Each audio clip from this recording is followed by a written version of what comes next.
Funhaus is sponsored by ExpressVPN. Your data is your business. Protect it at expressvpn.com/funhaus. Thank you for joining us today, Jack.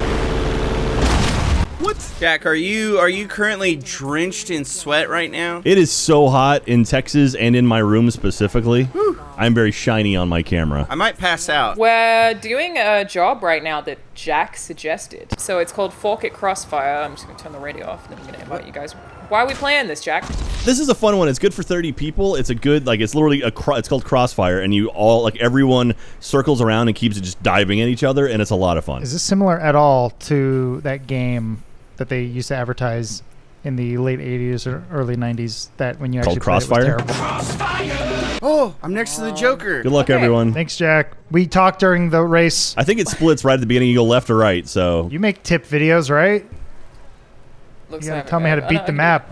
Just drive. Oh, I'm being pushed, Alana. Okay. That's not me. That was really rude. Oh, Hey, Alana. oh shit. Uh-oh. Oh. Well... Oh, that's a spin that we've just done.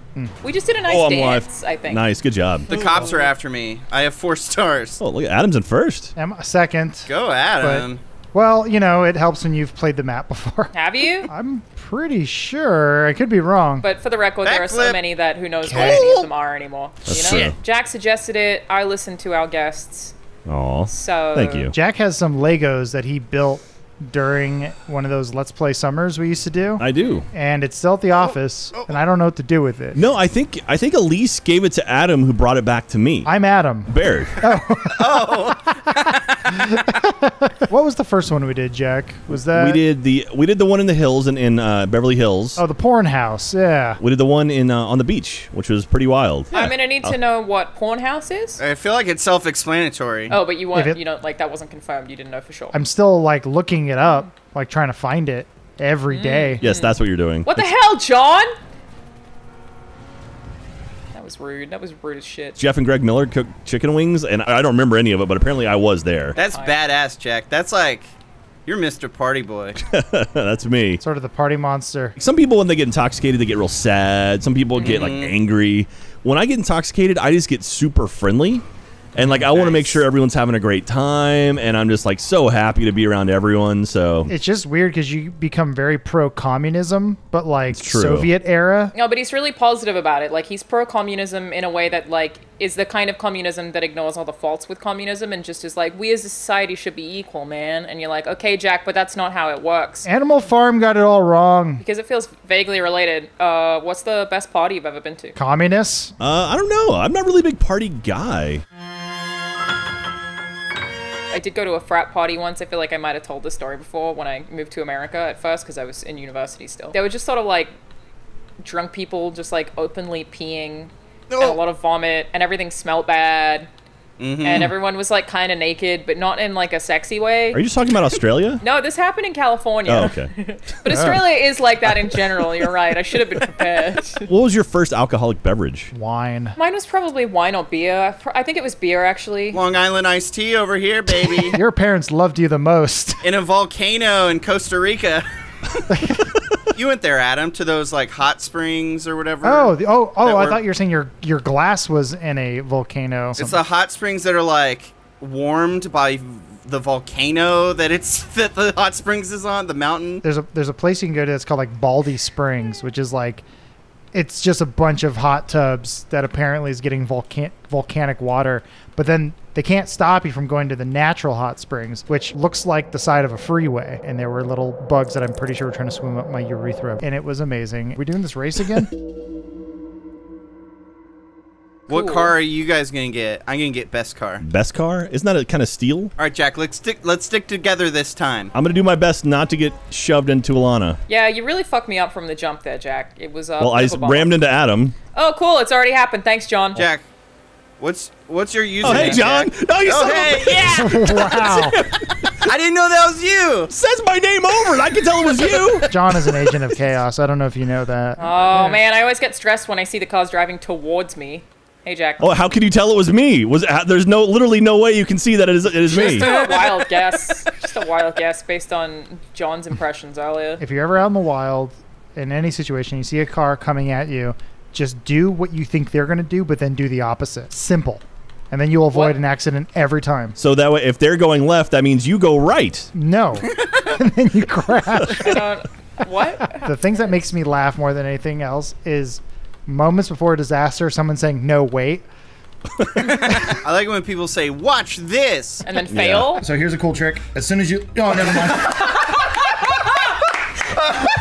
It was my brother's 16th birthday, and there were a lot of hot high school boys over, and I think you're legally allowed to say that. I'm sorry, what? my sister thought they were cute. She was Okay. she was 13 at the time. But you And- thought they were hot. Yeah. Okay. My dad was growing habaneros, and so in the middle of the party, my sister goes, "Hey, everybody!" And everyone at the party turns their heads, and she goes, "Watch this!" And then she bites into the habanero, and then immediately just goes, "Ah!" and starts crying, and then rubs her eyes, and then her eyes swelled up, and she had to go to the hospital. It was the funniest thing that ever happened. Did any of the hot 16-year-old boys ask her on a date afterwards, or No, they all laughed. The last time that I saw someone eat something hot, I'm pretty sure it was John, and you threw up closer to my face than any other human ever has in I their didn't life. throw up. Oh my. Well, I hit John. Jack's picking on me. How could you tell it was me? Oh my god! No. Holy shit. Right off the map. I finally collided with someone midair in the middle. Who was it, John? Could you see their name by any chance? I think we've learned that Yeah. John can't read. Well, you can't prove anything. I think he's shooting bullets at us. Or maybe it's the cops. Yeah, the Sky Well- Cops. They'll fucking get you. I hate the sky cops. You don't own the sky. No one can own the sky. I always wanted that feature from the Batman animated series where cops rode around in blimps that are way too slow to stop any sort of crime. A lot of good use of blimps in fiction, but not that much application in real life. It's because of the humanity, or the What? the humanity. Oh, that blimp. Well, partly. that Also, blimp blew up, and it was like a worldwide story, and everyone's like, "Let's not do blimps anymore." That didn't happen with the Titanic, though. They were like, we could keep doing ships. blimps aren't exactly necessary. It's an additive. Disagree. It's a nice to have and we don't need other than Cruise ships aren't Goodyear. necessary. Damn it. I was in first and I fucked it up. They had that whole vision, that like Sky Captain in the World of Tomorrow vision, where like Oh, yeah. you just take a blimp and you park it on top of the Empire State Building and you're good to go. Mhm. Except they went up there and like, shit, there's a lot of wind. How did we not check this? Dude, it is fucking windy up there. Ask Tom Hanks and any number of movies he's been in. Was that a Sleepless in Seattle reference? Is that what you're going for? Or You Got Mail. They don't go to the top of the Empire This State is Building and You've Got Mail. Never Funhaus, seen it. Jack. We make film references, all right? I know, and I love that because I can keep up with you guys. I've actually never seen You've Got Mail, but I assume it's like Sleepless in Seattle, just less relevant. What was that movie with Chris Pratt and Jennifer Lawrence? Yes, Jennifer Lawrence. Passengers, is that what it was? Yes. Maybe, yeah. Our baby boy Jacob worked on that film, and he said, really? What? I don't He's a like the PA. film industry anymore because too many hot actors like Chris Pratt and Jennifer Lawrence throw themselves at me. And he said, That makes I'm going to go sense, work for Funhaus with all the uggos. You've Got Mail is basically, it's similar to Passengers in the fact that just Tom Hanks gaslights the hell out of Meg Ryan. Oh. Yeah. Because the whole bit is like, it's like they, they're in love with each other, but they don't know it's each other. Then at one point, Tom Hanks finds out, it's like, oh, that's her. Like, I'm talking this person, but she doesn't know it's him, and they're already kind of buddies.